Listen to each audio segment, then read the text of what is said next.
साथियों, अभी हमने अपराधों का वर्गीकरण, व्यक्ति से संबंधित अपराध, संपत्ति से रिलेटेड अपराध और राष्ट्र से या व्यवस्था से संबंधित अपराधों के बारे में पढ़ा, उनको जाना, समझा। किस प्रकार समय के साथ साथ अपराध और अपराध करने के तरीके बढ़ रहे हैं, बदल रहे हैं, नई नई तकनीकी विकसित हो रही हैं क्राइम करने की, उनके बारे में हमने पढ़ा। अब उसी में हम पढ़ेंगे अपराधों का वर्गीकरण, जो कि प्रक्रिया आधारित अपराध हैं।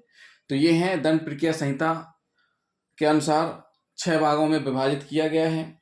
तो 6 भाग में कौन कौन से हैं? सबसे पहला है संज्ञेय अपराध, फिर है असंज्ञेय अपराध, जमानती अपराध, अजमानती अपराध, समन मामला, वारंट मामला। ये 6 प्रकार हैं प्रक्रिया आधारित, मतलब CRPC के आधार पर 6 भागों में अपराधों का वर्गीकरण किया गया है। तो सबसे पहले हम जान लेते हैं संज्ञेय अपराध। संज्ञेय अपराध ऐसे अपराध होते हैं जिनमें थाने में FIR दर्ज करा सकते हैं। क्या होती है? FIR दर्ज होती है, और साथ ही साथ पुलिस अधिकारी बिना वारंट के गिरफ्तारी भी कर सकता है। और ये है 154 CRPC के तहत वर्णित है संज्ञेय अपराध। तो संज्ञेय अपराध क्या है? FIR दर्ज करते हैं जिन अपराधों में बिना वारंट के गिरफ्तारी होती है, और साथ साथ 154 CRPC में वर्णित भी है। अब पढ़ लेते हैं असंज्ञेय अपराध। असंज्ञेय अपराध NCR कहलाते हैं, मतलब इनमें न्यायालय जाने की सलाह दी जाती है। जो भी कंप्लेनर शिकायत करता रहते हैं, इन मामलों में वारंट के बिना गिरफ्तारी नहीं की जा सकती है, और साथ ही साथ 155 CRPC में वर्णित है असंज्ञेय अपराध। उसके बाद साथियों हम पढ़ लेते हैं जमानती अपराध। जमानती अपराध क्या है? जमानती अपराध एक ऐसे अपराध हैं कि जमानत में छूटने का एक अधिकार है, मतलब आरोपी को एक अधिकार प्राप्त है, राइट है कि इस मामले में उसको जमानत दी जाएगी। मतलब क्या होगी? उसको जमानत दी जाएगी। तो ऐसे मामले जिनमें जमानत पे छूटने का अधिकार है आरोपी को, तो क्या कहलाएंगे? जमानती अपराध कहलाएंगे।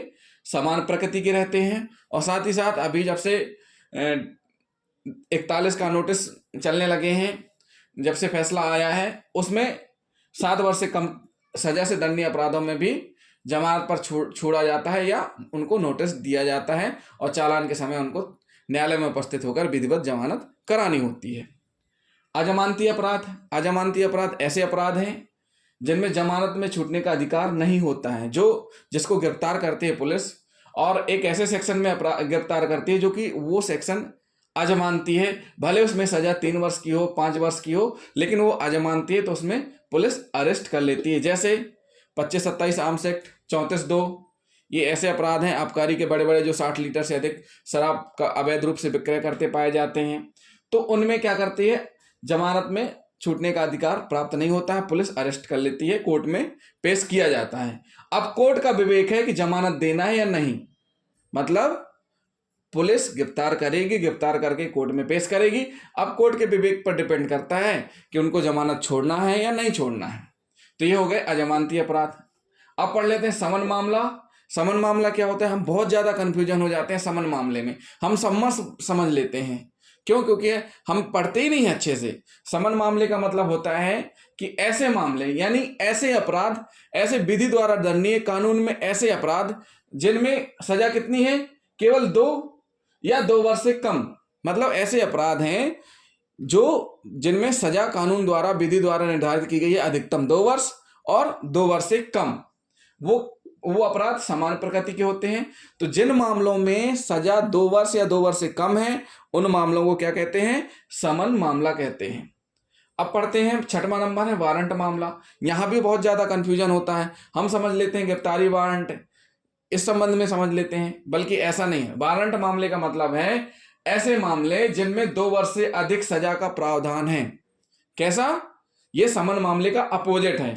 वारंट मामला मतलब ऐसे मामले जिनमें 2 वर्ष से अधिक सजा का प्रावधान है, आजीवन कारावास, मृत्युदंड तक का प्रावधान है। और ये मामले कैसे होते हैं? गंभीर प्रकृति के अपराध के होते हैं। इनके जो मामले रहते हैं, इनमें जो अपराध घटित हुए माने जाते हैं, वो कैसे होते हैं? गंभीर प्रकृति के रहते हैं। तो साथियों, हमने आपको अपराधों का वर्गीकरण प्रक्रिया के आधार पर जो भी है हमने बताया 6 प्रकार से है। अगले वीडियो में हम आपको साथियों बताएंगे अपराधों के पक्षकार, मतलब अपराधी कौन कौन से होते हैं, और साथ ही साथ ये भी पढ़ेंगे अपराधियों का वर्गीकरण। तो जिन साथियों ने अभी तक हमारा चैनल सब्सक्राइब नहीं किया है तो सबसे पहले हमारे चैनल को सब्सक्राइब कर लें, बेल आइकन बटन दबाना ना भूलें। क्यों? क्योंकि जैसे ही हम वीडियो अपलोड करेंगे आपके पास तुरंत नोटिफिकेशन आ जाएगा, आपको फिर सर्च करने की ज़रूरत ही नहीं है, आपके यूट्यूब में आराम से दिखेगा। तो साथ ही साथ वीडियो को लाइक और शेयर करना ना भूलें। थैंक यू दोस्तों।